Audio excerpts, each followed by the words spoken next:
Se você guardar os meus mandamentos, terá poder para construir o templo. O Senhor está dizendo a Joseph: eu lhe dei um mandamento para que você construísse uma casa. Todos estão entusiasmados com a construção do templo e todas as revelações apontam para lá.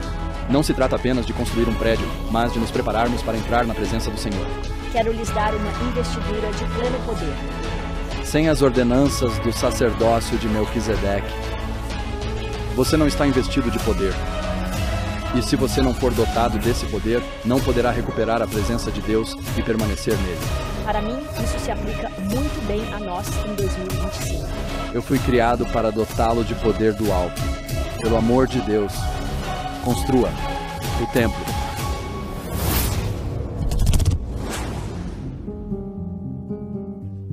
Olá, bem-vindos de volta à Central das Escrituras. Sou Lynn Hilton Wilson, os convidando a acompanhar a história da igreja. Hoje vamos discutir as sessões 94 a 97 de Doutrina e Convênios.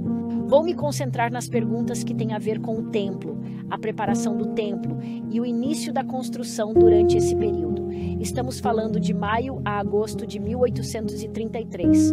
É uma época maravilhosa. Começarei com perguntas difíceis que são importantes para mim. Espero que vocês encontrem suas próprias perguntas difíceis e busquem respostas para elas.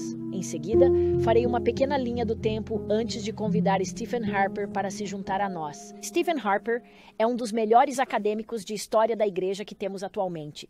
Ele era o editor de estudos da BYU. É professor de História da Igreja na Universidade Brigham Young há décadas. Ele fez parte do projeto Joseph Smith Papers. Estamos muito felizes por tê-lo aqui, e ele se juntará a nós assim que eu terminar a linha do tempo. Tenho algumas perguntas difíceis. A primeira é: isso não faz parte do ambiente de Joseph? Na América do século XIX, os templos eram vistos como pagãos ou judeus. Agora diríamos que não. Eles fazem parte das tradições religiosas asiáticas e dos rituais judaicos, mas não usaríamos a palavra pagão. Mas no século XIX era assim que eles se referiam aos templos. Então, Joseph não faz parte de seu ambiente quando está falando sobre essas coisas. Mas quando ele foi apresentado a algumas dessas ideias pela primeira vez, é um pensamento difícil. A próxima pergunta: será que as famílias realmente quebraram a porcelana para fazer a tinta brilhar no estuque das paredes do templo? E a terceira pergunta: quais são alguns dos nomes nos púlpitos do templo de Kirtland? Quais são as 3 iniciais? O que representavam e significavam? Então, voltando à questão de quando Joseph ficou sabendo dessas coisas pela primeira vez. Vou ao livro de Mormon, sabe, no 2º Nefe e em Jacó, no livro de Mosias e em Alma, Elamã, 3º Nefe, todos falam sobre templos. Portanto, Joseph as conhecia da Bíblia e depois voltou a conhecê-las no livro de Mormon. Ele sabia que elas faziam parte daquele texto antigo, mas depois ficou sabendo que isso faria parte da restauração quando começou a receber revelações. E a partir de 1830, sabe, o ano em que a igreja foi organizada, cerca de 9 meses após a organização da igreja, em 9 de dezembro, a sessão 36 foi dada e Joseph aprendeu. E, de repente, eu virei ao meu templo. E um mês depois, em 2 de janeiro de 1831, outra revelação foi recebida. Essa é a sessão 38.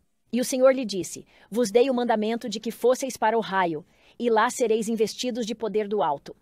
Não sei se Joseph fez a correlação entre a investidura e o templo, mas a razão pela qual isso se fixa em nossa mente é porque sabemos que o texto antigo, a palavra para investidura em grego e nos idiomas antigos, até mesmo em hebraico, há conexões com roupas e investidura, e que o ritual de vestimenta que Arão e seus irmãos realizavam fazia parte de sua vestimenta sacerdotal, o que lhes permitia atuar no templo. Portanto, tudo isso se junta mais tarde na restauração. Ele pode não ter percebido isso, mas em 9 de fevereiro veio outra revelação. Essa é a sessão 42. Deus virá repentinamente ao seu templo. E a sessão 42, lembrem, é a sessão sobre a lei da consagração. Portanto, quando o Senhor fala sobre a vinda repentina ao seu templo, não sei se Joseph pensava mais no tabernáculo de Moisés, ou no templo de Salomão, ou nos templos do livro de Mormon, mas isso fazia parte do vocabulário das Escrituras. E quer você esteja falando de Êxodo ou de 1 Reis, a ideia de o Senhor vir ao seu templo é algo que fazia parte do fato de o Senhor aceitar o tabernáculo e aceitar também o templo de Salomão. É interessante que no Novo Testamento, não apenas Zacarias, e você se lembra quando Lucas começa cronologicamente a ser o primeiro no Novo Testamento a falar sobre as primeiras coisas que estão acontecendo? Ele começa no templo com Zacarias, vendo o anjo Gabriel no lugar santo, no santuário, enquanto ele acende o altar de incenso. E no Evangelho de Lucas, bem no final, o Senhor está bem de volta ao templo, e ele está no monte do templo durante toda a última semana de sua vida. E em sua ressurreição, e no início do livro de Atos, os apóstolos e os membros da igreja primitiva estão todos ali no templo. Portanto, o templo realmente fazia parte do Novo Testamento, embora não fizesse parte do cristianismo do século XIX. Na sessão seguinte, Joseph começou a aprender mais sobre o templo. Bem, pelo menos sobre o sacerdócio, foi o juramento e convênio do sacerdócio na sessão 84. E depois a sessão 88. Lembre-se, essa é a folha de oliveira. Isso foi em 27 e 28 de dezembro, e novamente ele recebeu parte dela em janeiro, portanto, abrange algumas semanas. Mas ela chega no final de 1832 e início de 1833, e essa é a sessão em que eles anunciam que precisam começar a construir o templo de Kirtland. O Senhor já havia dito a eles que começassem a construir um templo no Missouri, mas eles não conseguiram. A perseguição, seus corações, eles não estavam conseguindo. Então o Senhor disse, quero que vocês construam um templo aqui, preciso que vocês comecem. Na mesma sessão, ele menciona a criação de uma turma preparatória para o templo, que chama de Escola dos Profetas, citada há algumas semanas. E a sessão 88, a segunda metade, que vem em 3 de janeiro, também contém mais instruções sobre a Escola dos Profetas, essa preparação para o templo. E o que você precisa fazer para estar preparado para entrar na presença do Senhor, para estar preparado para encontrar o Senhor. Apenas alguns meses depois, em 6 de maio, a sessão 94 é dada, e é aí que o comitê de construção da igreja é anunciado. Temos Hiram Smith, Reynolds Calhoun e Jared Carter, que foram chamados para construir não apenas o prédio da escola, mas também na sessão 94, eles também foram chamados para ser o comitê do templo, o comitê de construção. Então, eles ajudarão a arrecadar fundos para a escola e agora ajudarão na construção do templo propriamente dito. A próxima data que temos é 1º de junho, também de 1833. Apenas alguns dias depois dessas sessões, 94, eles recebem a sessão 95. E em 1º de junho, eles recebem orientação e revelação sobre como começar a construção. E é quando o templo realmente aparece para eles. Você se lembra dessa história? Ela está escrita em Saints e em alguns outros lugares da história da igreja. Na seção 95, versículo 8, o Senhor diz a Joseph, dei-vos o mandamento de construirdes uma casa. E então ele pula um pouco adiante. Tenciono investir os que escolhi com o poder do alto. E é aqui que temos a conexão entre o chamado para receber uma investidura e o chamado para construir um templo. Os dois devem andar de mãos dadas. Os dois são necessários para construir o reino do Senhor, e não podemos receber essa investidura de poder sem ela. E Hiram, em sua empolgação com a construção do templo, vai direto dessa reunião, direto do recebimento dessa revelação para o local onde construiriam o templo. Ele pega uma de suas ferramentas. Não sei se era uma foice ou o que ele usa, mas ele começa imediatamente a cortar algumas das mudas jovens e a limpar o terreno para que possam começar a construir o templo. Esse é o Hiram em sua melhor forma. Hiram, humilde e manso. Quando o Senhor o chama, ele se apressa e vai direto para o trabalho. Também, em 1º de junho, é quando eles têm essa visão. E Frederick J. Williams foi quem registrou o fato imediatamente. Gostaria de ler um trecho de seu registro. Joseph recebeu a palavra do Senhor para que levasse seus 2 conselheiros à presença do Senhor e lhes mostrasse a planta ou modelo da casa. Agora, isso é o que o Senhor vai lhes mostrar. Ele pula um pouco à frente e continua. Nós nos ajoelhamos e clamamos ao Senhor. E o prédio apareceu à distância de uma visão, sendo eu o primeiro a descobri-lo. E então todos nós o vimos juntos. Depois de darmos uma boa olhada no exterior do edifício, ele pareceu vir direto sobre nós. E eles puderam ver o interior e caminhar por ele. É uma experiência incrível do Senhor revelando a eles o que é necessário. E seus olhos e suas mentes estavam tão sintonizados que eles foram capazes de pegar essa visão e transformá-la em planos e registrá-la, escrevê-la. E então, Joseph a apresentou aos líderes. Eles sugeriram que talvez quisessem construir um templo com toras de madeira. Então, Joseph se levanta e diz: "Vamos, irmãos, construir uma casa de troncos para o nosso Deus? Não, tenho um plano melhor do que esse. Tenho um plano para a casa do Senhor que me foi dada por Ele mesmo." E é aqui que começamos a próxima revelação. A sessão 96, que veremos hoje, foi publicada apenas 3 dias depois, em 4 de junho. Foi quando o Sumo Conselho se reuniu. Eles estavam orando por revelação para saber como seguir em frente. E o Senhor revela que Newell K. Whitney, nosso maravilhoso irmão Newell Whitney, e deveria liderar o comitê de construção da Casa de Deus. E no dia seguinte, George A. Smith transportou a primeira carga de pedras da pedreira até o terreno do templo. E Hiram deu o início do que seria a casa. Eles já estavam trabalhando na pedreira há algum tempo. A pedreira fica a apenas 3 quilômetros ao sul. E eles juntaram esse entulho da propriedade de alguém que se chama Fazenda dos Padrões. Eles tinham uma pedreira em sua fazenda, mas os blocos de arenito eram da pedreira de um irmão Russell. Essas pessoas estavam doando suas pedras e, por enquanto, Joseph esperava poder pagar-lhes pelas pedras. Mas agora eles estão trabalhando na pedreira durante todo o verão, de fato, durante a maior parte dos 2 anos. E Heber C. Kimball registrou que, certa vez, depois de uma reunião, Joseph disse: "Venham, irmãos, vamos para a pedreira trabalhar para o Senhor." E o próprio profeta em sua bata e calça. Não sei se você sabe o que é esse tipo de tecido. É um tecido muito grosso, muito denso. É de linho muito pesado. Assim, não se rasgará tanto quando estiver trabalhando com pedra. Sabe, esses homens estão se tornando pedreiros. E então, Heber C. Kimball continua a descrever que Joseph trabalhava na pedreira com os demais. A razão pela qual isso é tão tocante para mim é que sabemos que nosso Senhor é um construtor. E na versão King James diz que ele é um carpinteiro. Mas a mesma palavra para carpinteiro é pedreiro. Significa apenas que ele é um construtor. E naquela época, quase todos os construtores construíam com pedras. E quando observamos o vocabulário do Senhor, sabe, ele chama seu melhor amigo, Pedro, de pedra, uma rocha. E ele faz muitas parábolas sobre a rocha e o alicerce sobre o qual você precisa construir uma casa. Sabe, o Senhor provavelmente era um pedreiro e os carpinteiros e construtores usavam pedra e madeira. Portanto, para Joseph e esses primeiros santos esforçados em propósito, trabalhar no processo moroso, trabalhoso e difícil de todo o seu poder se esvair é um processo muito lento. Acho que havia mensagens a serem aprendidas da mesma forma que o Senhor aprende as coisas linha por linha, preceito por preceito. É realmente uma bela conexão.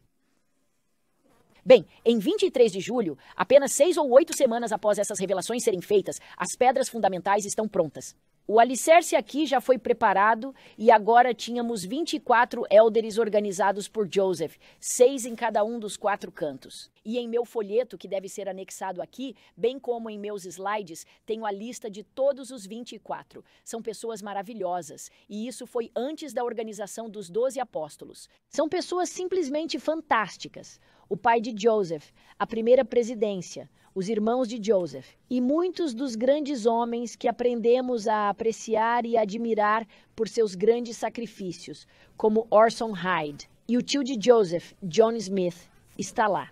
Todos esses grandes homens honrados estão participando desse nobre chamado.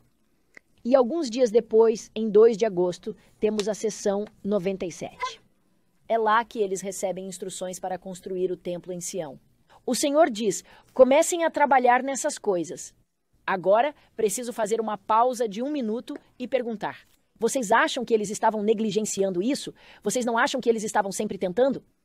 E tenho de me perguntar: há uma diferença entre tentar de todo o coração e tentar quando é conveniente? Desculpe-me, não é conveniente. Sou uma pessoa que cresceu acreditando que quando realmente quero que algo seja feito, eu me certifico de que seja feito. E se algo não der certo, talvez eu não esteja me esforçando o suficiente. E talvez fosse esta a situação deles, pois o Senhor ainda os repreende, dizendo: comecem o trabalho. Mas nessas sessões que estamos vendo hoje, há muita coisa sobre a preparação para o templo. Assim, gostaria de ler 1 ou 2 versículos de cada sessão antes de convidarmos Stephen Harper. A seção 94, versículo 15, fala: para que façam o trabalho que lhes designei. Ele está dizendo: comecem a trabalhar e construam esse templo. E na 95:11, se guardardes meus mandamentos, tereis poder para construí-la. E isso não é apenas em sua época. Isso não é apenas em Kirtland. Isso também acontece em Sião. Isso também acontece em nossas próprias cidades. Temos um templo sendo construído na Califórnia, onde moro. E sinto que agora é o momento de aumentarmos nossa força espiritual e darmos mais ao Senhor para que também possamos estar preparados para essa grande investidura de poder que virá para nós. Espero que o mesmo possa ser dito para os santos de todo o mundo que estão recebendo templos. Seção 95, também no versículo 8. Dei-vos o mandamento de construirdes uma casa onde tenciono investir os que escolhi com poder do alto. E então, na seção 96, versículo 2, que meu servo Newell K. Whitney se encarregue do lugar que haveis mencionado, no qual pretendo construir minha casa santa.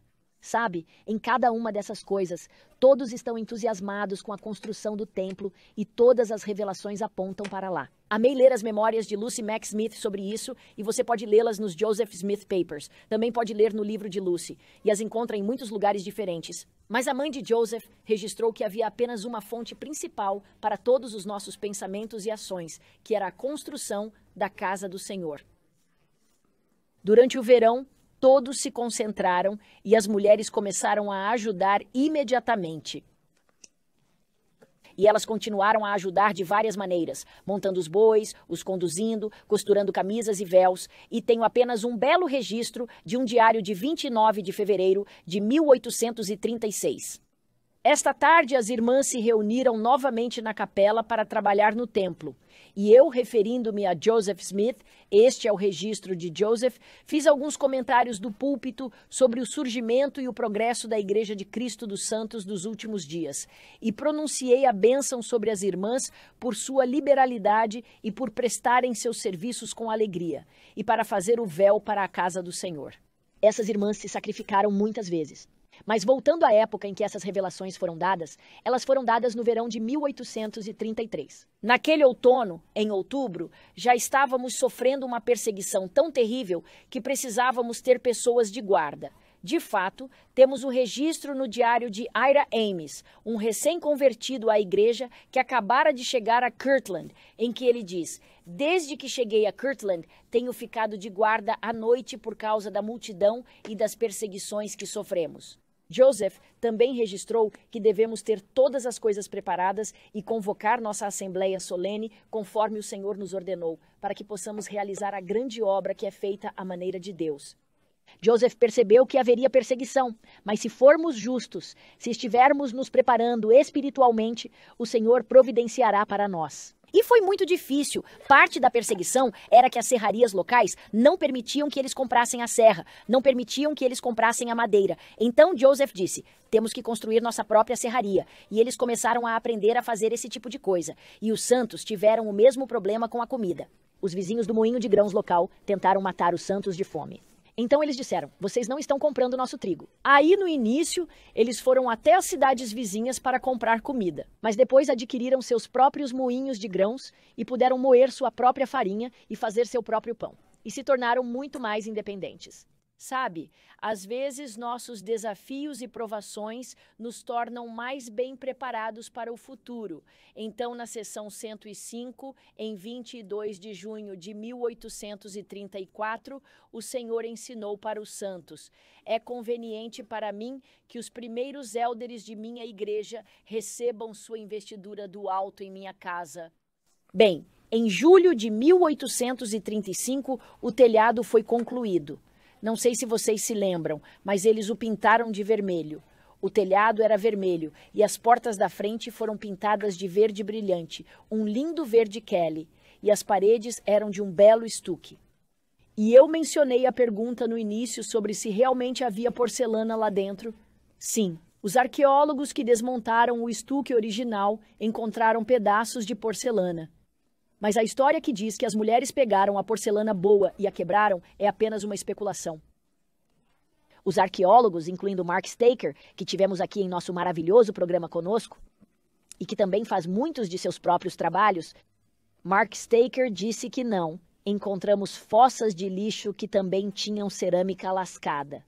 Não podemos presumir que as mulheres quebraram sua boa porcelana, mas podemos supor que aqueles que estavam fazendo a tinta puderam pegar esses pedaços quebrados de porcelana chinesa e de barro e esmagá-los dentro deles, criando a tinta de modo que ela realmente cintilasse e brilhasse ainda mais lindamente.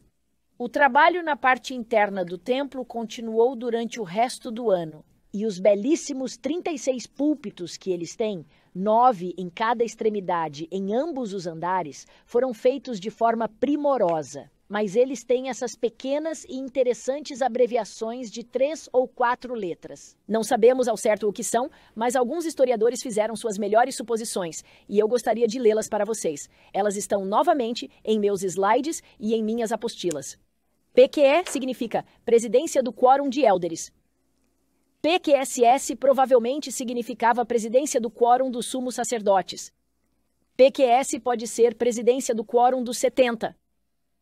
PSSM, talvez a Presidência do Sumo Sacerdócio de Melquisedeque. PQD, a Presidência do Quórum de Diáconos e assim por diante, com o Quórum de Mestres e coisas do gênero. E conversamos um pouco no futuro sobre o custo desse edifício, que é simplesmente ultrajante. Os santos estão doando seu tempo gratuitamente. E como você contabiliza o custo? É a lei da consagração, você sabe. Esses grandes santos não só estavam consagrando seu tempo e sua energia para construir o templo, mas Joseph os chamou ao arrependimento e disse-lhes que preparassem seu coração interior. De fato, em 12 de novembro de 1835, ele ensinou: a investidura pela qual vocês estão tão ansiosos não pode ser compreendida agora, de acordo com o entendimento de suas mentes obscuras, mas esforcem-se para estar preparados em seu coração, sejam fiéis em todas as coisas, para que quando nos reunirmos naquela assembleia solene, estejamos limpos em todos os aspectos. Portanto, nas sessões que estamos analisando hoje, de 94 até 97, quando o Senhor lhes diz: quero lhes dar uma investidura de poder. Joseph diz: vocês só receberão esse dom de poder se forem purificados por dentro. Ele continua e diz: não fiquem atentos à iniquidade uns dos outros, porque se o fizerem, não receberão a investidura, pois Deus não a concederá a tais pessoas. Mas se formos fiéis e vivermos de acordo com toda palavra que procede da boca de Deus, arrisco-me a profetizar que receberemos uma bênção como nunca recebemos antes, nem nesta geração. E isso de fato aconteceu.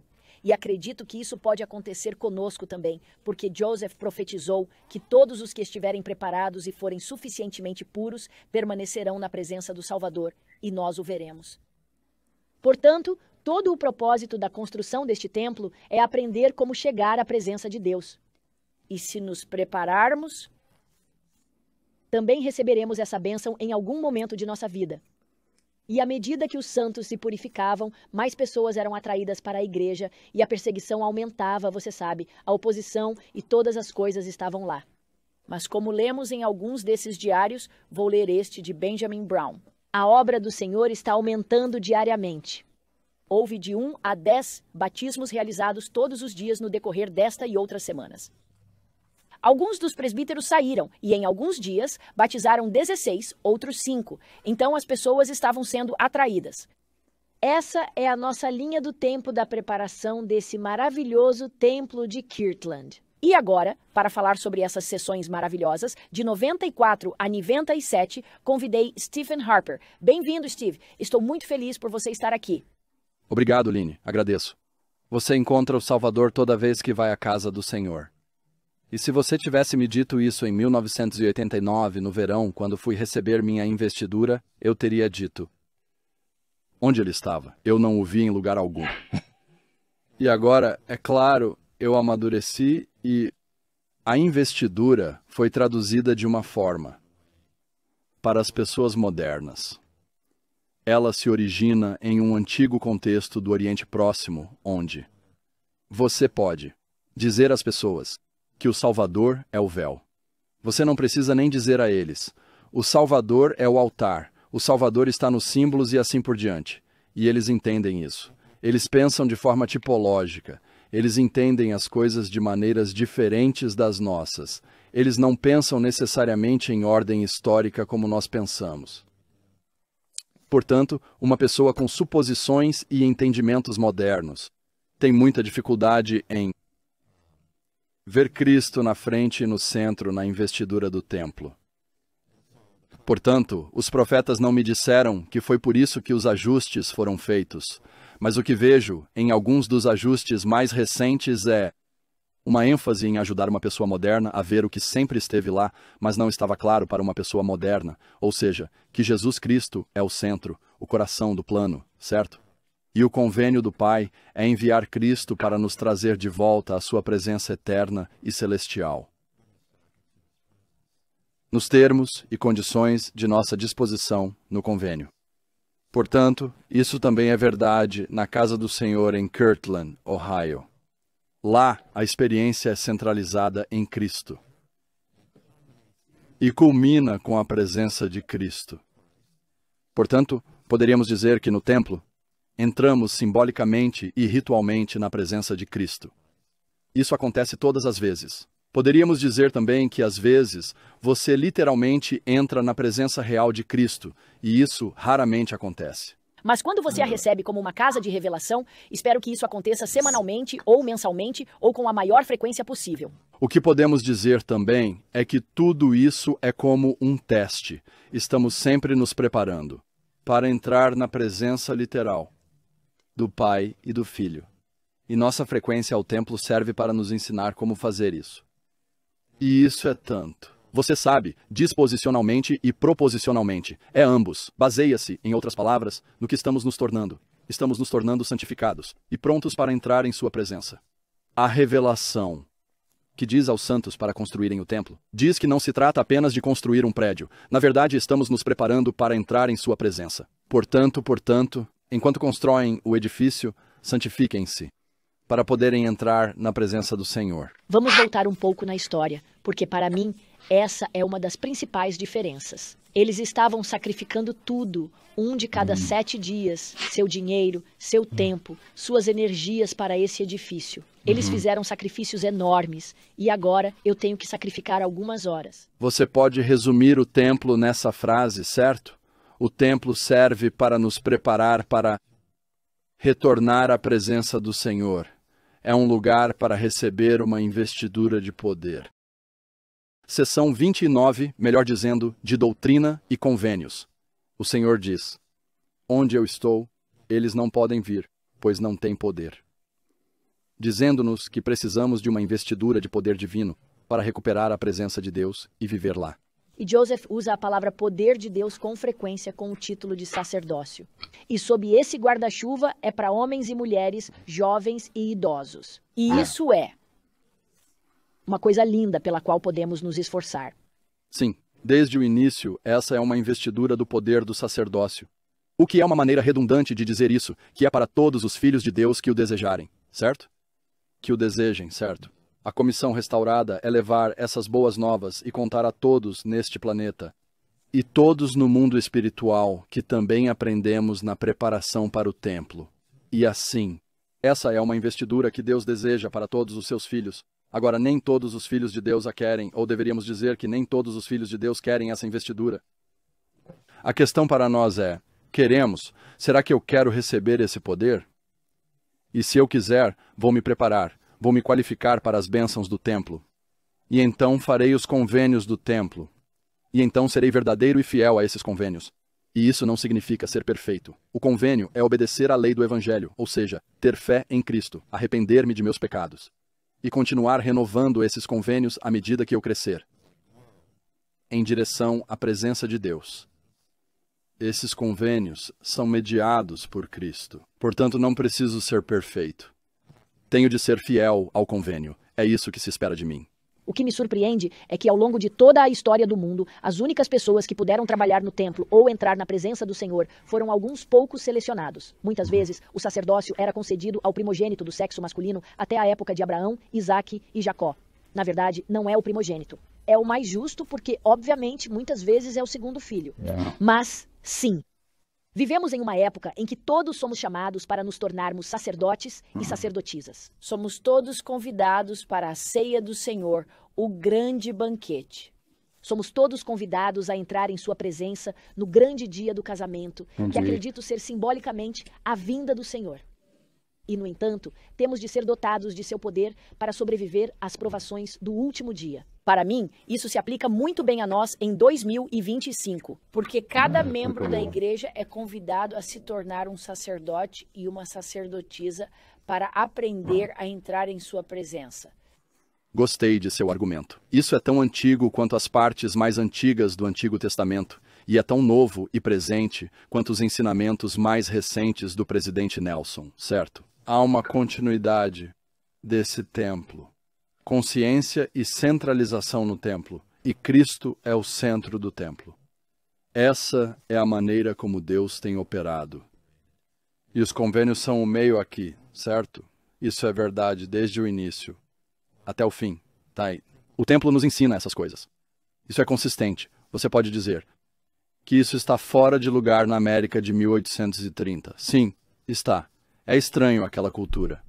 Mas o Senhor a restaura. Ele a reintroduz. E os santos que eram mansos oraram sobre isso e receberam revelação, ou então estavam dispostos a se sacrificar sem revelação. Mas seja qual for o motivo, eles estavam dispostos a seguir, e o resultado foi um sacrifício incrível. É compreensível que eles demorem um pouco, certo? O Senhor explica essas coisas a Joseph, mas é difícil para os santos entenderem. Eles estão acostumados com a maneira protestante de pensar sobre as coisas. A Bíblia é a palavra de Deus, e a salvação é mediada somente por Cristo. Não preciso ir a um templo, não preciso fazer nenhum tipo de convênio formal. Não preciso nem mesmo de ordenanças, pensava o protestante. Sim, então o Senhor fala a este mundo e diz na sessão: vamos escolher a sessão 84 como ponto de partida. Poderíamos ter escolhido outras, como você sabe. Juramento e convênio. Isso. Na sessão 84, ele começa dizendo: teremos um templo. Precisamos de um templo. E então ele faz a transição, como você sabe, para essa longa e interessante passagem, em que ele fala sobre a história do sacerdócio. Finalmente, chegamos ao ponto máximo que vai dos versículos 19 ao 23, onde o Senhor explica o que você e eu temos falado, e presumindo que todos saibam do que estamos falando. E isso é o que o Senhor diz. E esse sacerdócio maior administra o Evangelho e contém a chave dos mistérios do reino. Sim, a chave do conhecimento de Deus.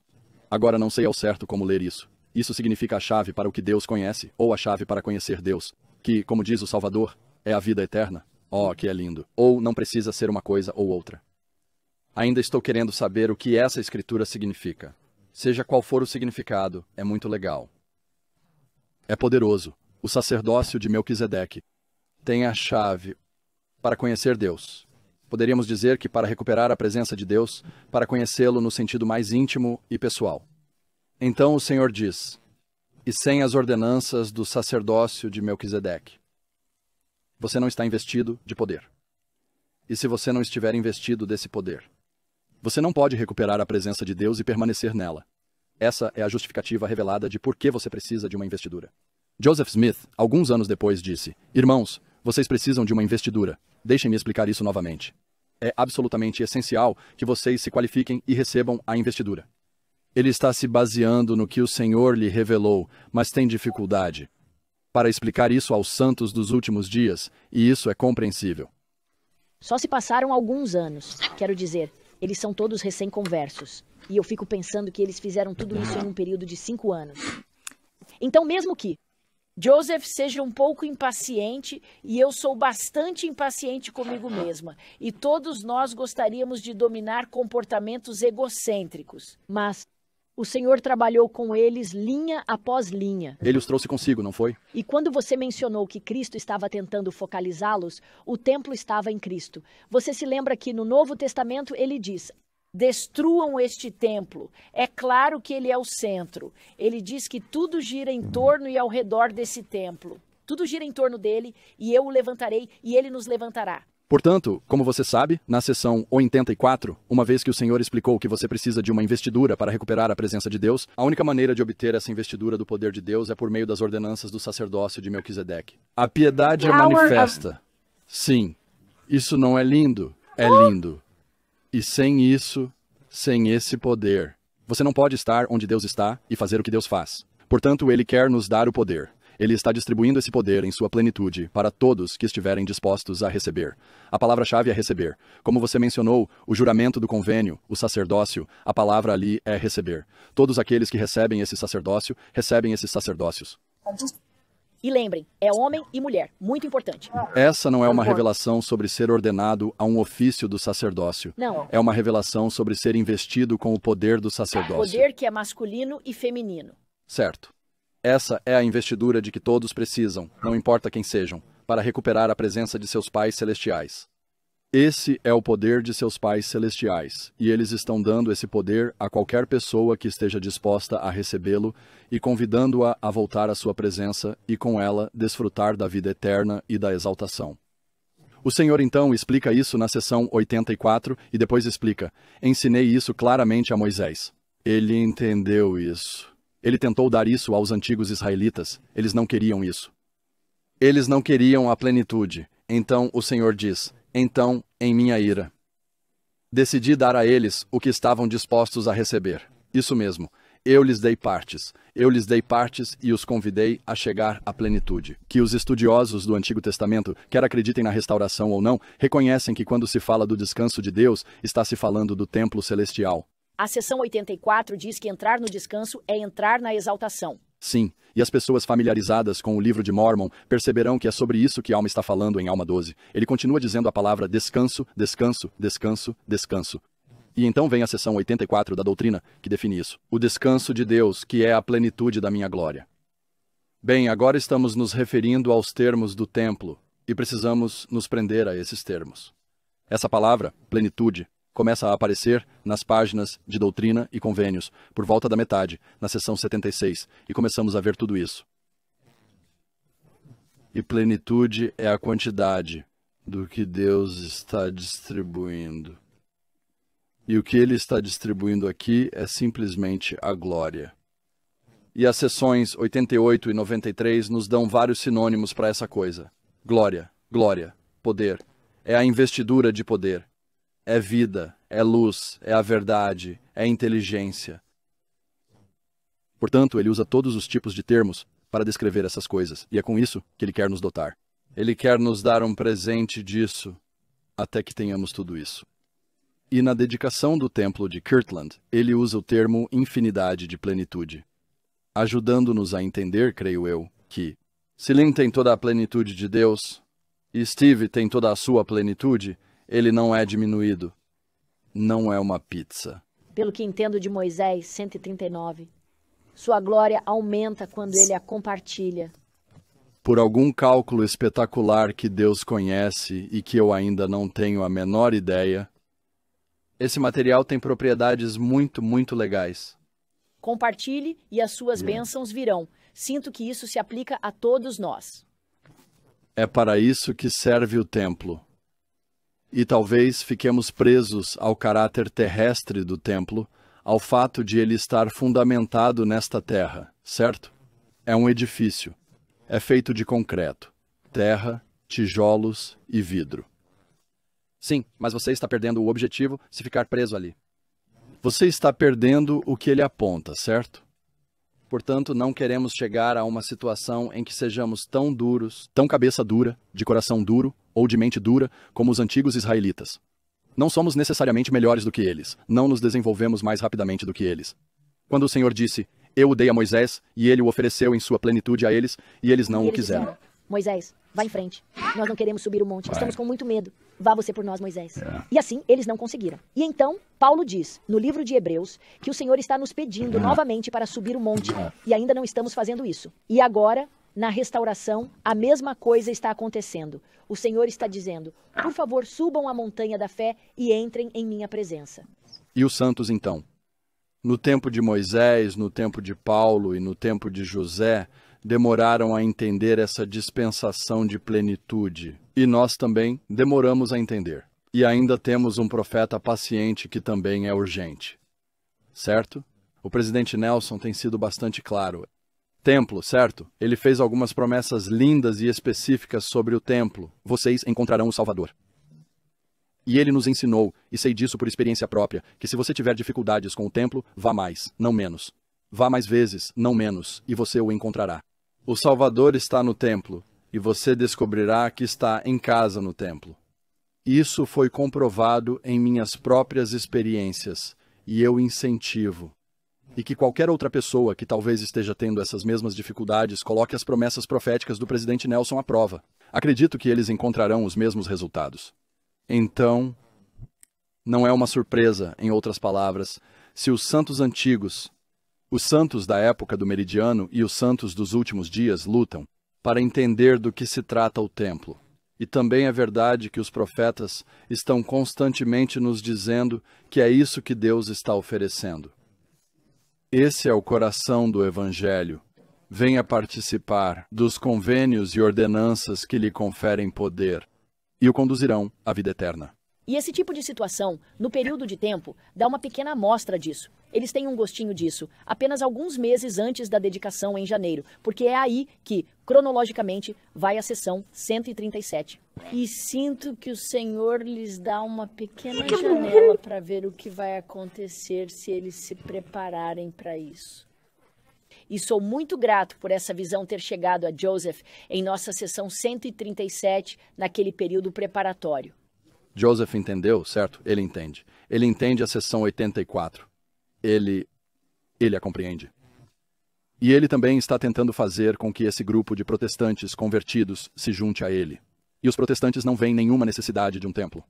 Se eles me ouvissem, em sua grande maioria, se me ouvissem dizer, sabe, convênios mediados por Cristo, e você precisa fazê-los no templo, e assim por diante, eles diriam, você está voltando ao Antigo Testamento. Tudo o que você precisa hoje em dia é de Jesus. Jesus em sua Bíblia. E uma versão do Evangelho restaurado disso é esse mesmo Jesus, o Jesus de Hebreus, e o Jesus do Deus de Israel, o Deus de Deus. O Deus de Israel, o Deus de Moisés, diz, templo. Você encontrará Cristo no templo. O templo é o lugar onde ele lhe dará poder. Não estou dizendo que há algo mágico no edifício. Estou dizendo que os convênios e ordenanças sagrados que fazemos com Deus e que são mediados por Cristo, ele os localiza no templo. Ele fez isso na antiguidade. Ele o faz modernamente. Ele o faz aqui e agora, em um ritmo mais rápido e mais intenso do que nunca. Joseph percebe isso. Os santos acabam percebendo. Os santos acabarão entendendo. Mas ele dá primeiro a ordem, na sessão 84, de construir a casa do Senhor em Independence, Missouri. Eles nunca o fazem. Na sessão 88, que muitos de seu público devem saber que Joseph chama de folha de oliveira. Acho que o que é muito, muito pouco conhecido é o significado disso. E esse não é necessariamente um ponto agradável, mas é o ponto que Joseph Smith defendeu. E ele enviou essa revelação, Doutrina e Convênios 88, que é o mandamento de construir um templo em Kirtland, Ohio. Ele a enviou para o Missouri, para os santos de lá, e disse, o Senhor deu a nós, os santos de Kirtland, uma folha de oliveira. Um pedaço, você sabe, um gesto de paz. Ele nos disse para construirmos um templo aqui, e a implicação é claramente porque vocês não estão conseguindo fazer isso lá. E ele nos visitará. Ele nos prometeu uma visita dos céus. Ele nos honrará com sua presença, disse ele, se fizermos isso. Este é Joseph repreendendo os santos no Missouri, enviando-lhes a folha de oliveira. Eu não tinha lido dessa forma. Está claro aqui.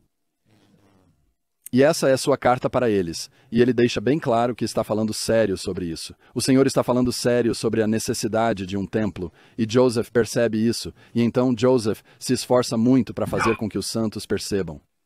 A próxima coisa que vem é o sanduíche de amor do Senhor na sessão 95. Eu o chamo assim porque o Senhor ama e castiga a quem ama. Não entendo muito de paternidade, mas lembro que alguém em algum lugar disse, sabe, coloque a correção para seus filhos em um sanduíche de amor. Eu amo vocês. Aqui está o que eu acho que você precisa fazer, diferente ou melhor, e eu o amo muito. Na sessão 95, o Senhor diz aos santos dos últimos dias em Kirtland, Ohio, eu amo vocês. Vocês estão andando na escuridão ao meio-dia. Vocês não compreenderam o mandamento que lhes dei de construir o templo. Eu pretendia dotá-los de poder do alto. Pelo amor de Deus, construam o templo. Então ele diz, eu te amo muito. É por isso que estou lhe dando esse mandamento. Então, 95 é o cara. Eles começam a trabalhar depois disso. Eles dizem, agora, você quer dizer sim, agora. Agora construam o templo. Então eles começaram a trabalhar e ao longo dos 3 anos seguintes construíram o templo. E como você sabe, esse é um sacrifício enorme. Um grande custo em todos os sentidos. E eles dão o melhor de si. Eles oferecem ao Senhor o melhor que têm. Ao vivermos a lei da consagração, ao frequentarmos o templo, ao aplicarmos esses convênios em nosso coração, mudando e nos tornando pessoas de paz e pessoas de Deus. Sou muito grata pela restauração. Acredito que nosso Salvador está dirigindo esta igreja sob a direção de seus profetas vivos. Em nome de Jesus Cristo, amém. Amém.